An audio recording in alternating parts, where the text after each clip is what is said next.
So I'm standing here in front of the school that we are turning into our house, and I want to take you inside and give you a little tour and show you some of the brand new drywall and show you some of the before of what those rooms looked like before we got brand new walls. Now, before I hop into the tour, I just need to share some of these time-lapse videos of what it's like to get drywall delivered and installed in a quirky old building like this. Drywall is heavy, and our ceilings are 13 feet tall, so it was quite a bit of drywall. And like I've said in other videos, we never intended to have a house this big, but we love the idea of reusing an old building with a story, and we both remember ogling this building when we drove by growing up. So now we're here, putting in drywall. So the upper level of our house is about 4,000 square feet, and that will be our living area. The lower level is the basement that will be workshop spaces and eventually another living space for family or kids. But the first step is moving out of our parents' houses with our toddlers, and then we can save up to figure out what we'll do with the basement. And just a huge thanks to Colin and George and Hugo and all the folks at Robert D. Young Construction for being so detailed and clever about solving all the problems that pop up in 100-year-old buildings with not-so-straight ceiling beams or floors. So just sit back for a minute and watch these walls go up. It's kind of like a little modern barn raising, just on the inside.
Okay, so we are at the front entrance of the school, and I want to just do a little walkthrough of what has been going on with the drywall.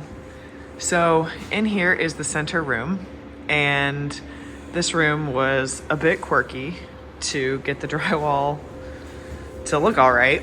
So Colin and his crew, they told me that, so there's a beam here in the middle, and there was actually a 5-inch difference between here and here. So this just kind of looked like a big old V.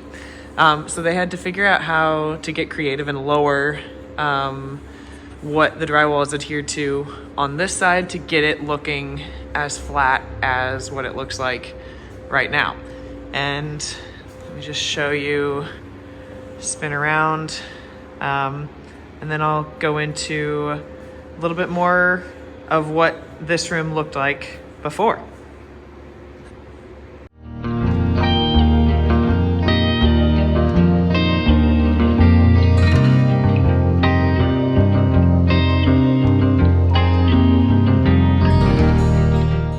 Okay, so moving on into the kids' wing.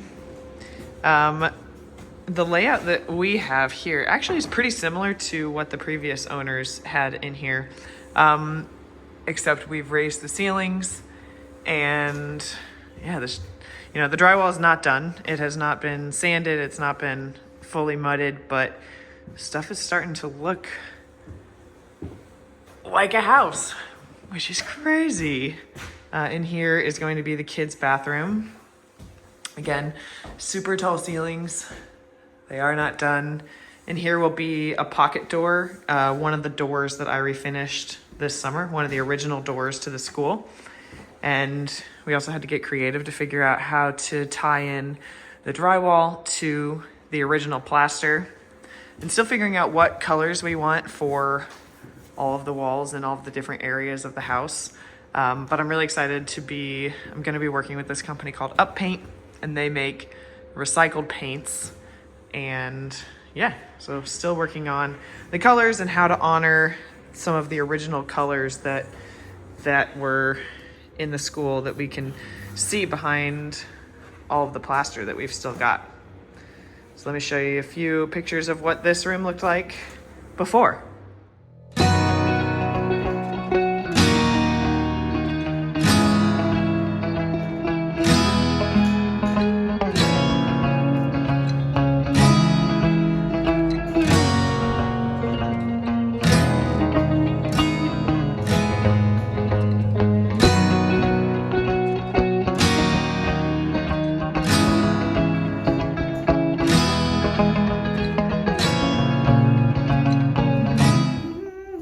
Okay, so we're back in the center room. I'm gonna show 2 other rooms. So this room will end up being our office.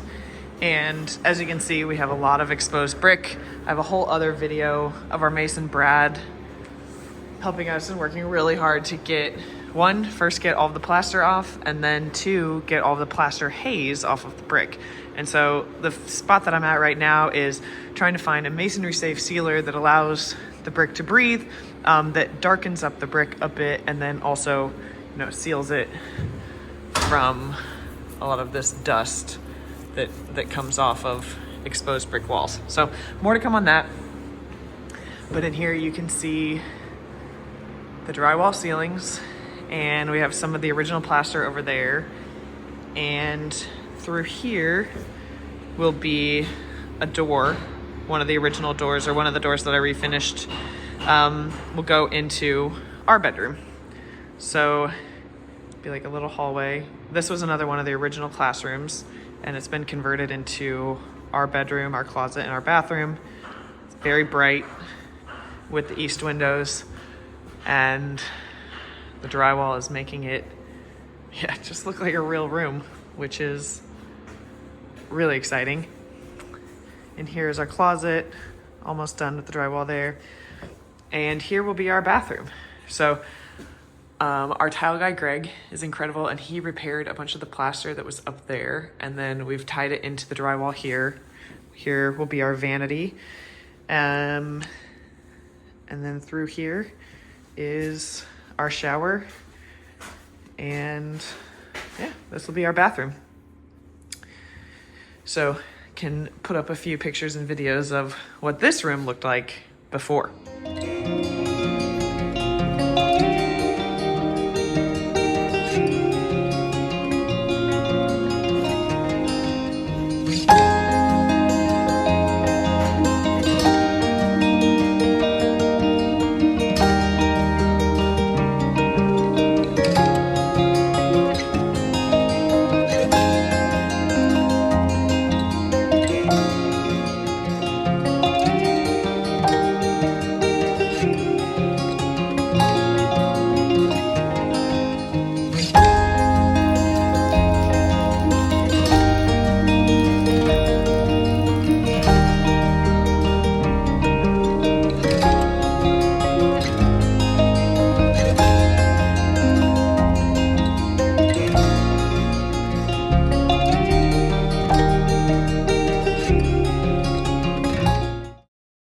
Okay, so we're back in the center room again, and we will go through this door and go into our kitchen.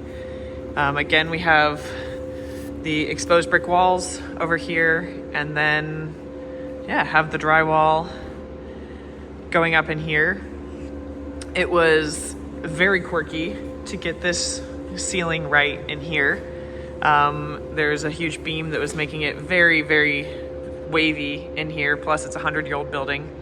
So again, Colin and his crew got very creative. Colin, George, Hugo, they're incredible.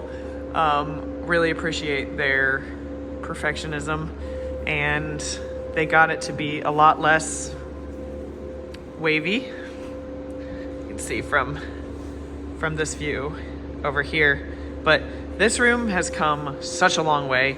There used to be a wall between here. It was one of the original classrooms when it was a school, but the previous owners had a wall right here, and then this whole half of the room, it was totally just kind of abandoned, and you used to actually be able to see the sky through the bricks over here. So this room has just come really, really far, and it will end up being our kitchen. We'll have our kitchen island right over here, appliances, cabinets over here, and a little cocktail bar sink over here. So let's go through here. This is the back entrance that will connect into our garage. And you can see up here, this new drywall. This area over here will kind of be like a little pantry. Over here, it's going to be a laundry room. And back into the main entrance. little powder bath here. But here I can put up a few pictures and videos of what the kitchen classroom looked like before we got all of this drywall.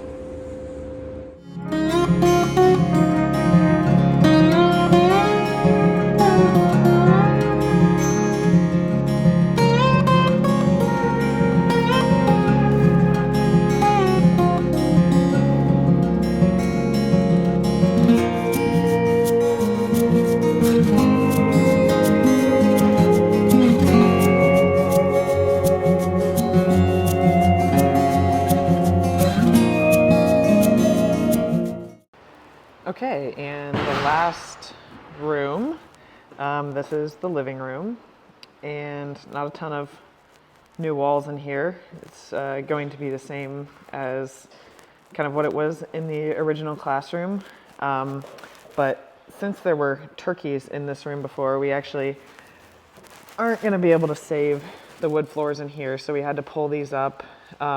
There's also like a huge 2-inch dip over here, so we had to raise these floors a little bit. But the biggest change that I've mentioned before in other videos are these exposed brick walls, and we have new ceilings.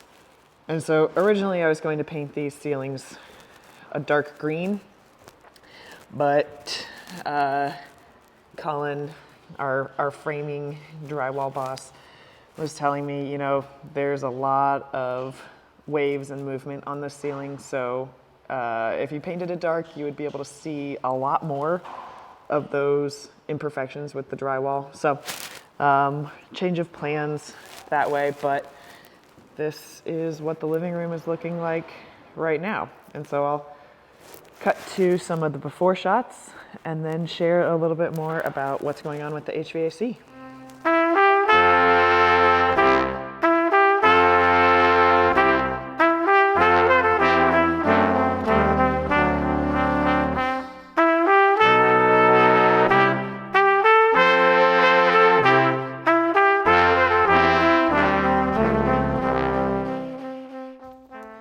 So the other big update for this video is the HVAC, and that is the most common question I get on social media. How in the heck are we going to heat and cool this place? So just to clarify, our living space is about 4,000 square feet, and that's what we'll be heating and cooling. We've got new windows, a new roof, we have spray foam insulation on the exterior walls, and we've also got a sub-basement, which surprisingly regulates the temperature really well in the school. We're also in the middle of Indiana, so the energy prices are a lot different than what they are on the East Coast where we lived for 10 years.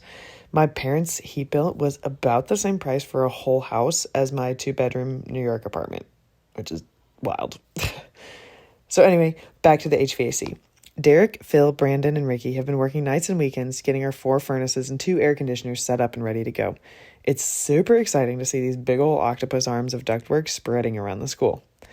We'll end up having 4 heating zones in the school, and we kind of overdid it in the furnaces because we don't fully know what we'll be doing in the basement. And while we don't plan to heat and cool in the short term down here, we just wanted to be prepared for anything in the future with whatever projects we take on and whoever eventually comes to live with us. Next up, we're working on floors. We've got Dave, Kristen, and Micah from Guardian Flooring out of Greenfield to patch and repair some of the original floors and install new hardwood on the rest. I am so thankful that we are going to be able to save a whole classroom of original floors. They are starting to look really good. We are also working on tile, which is my favorite, and I'll be sharing our plans for the garage soon. So a lot more to come as we turn this old school into our house. But thanks as always for following along. More to come soon.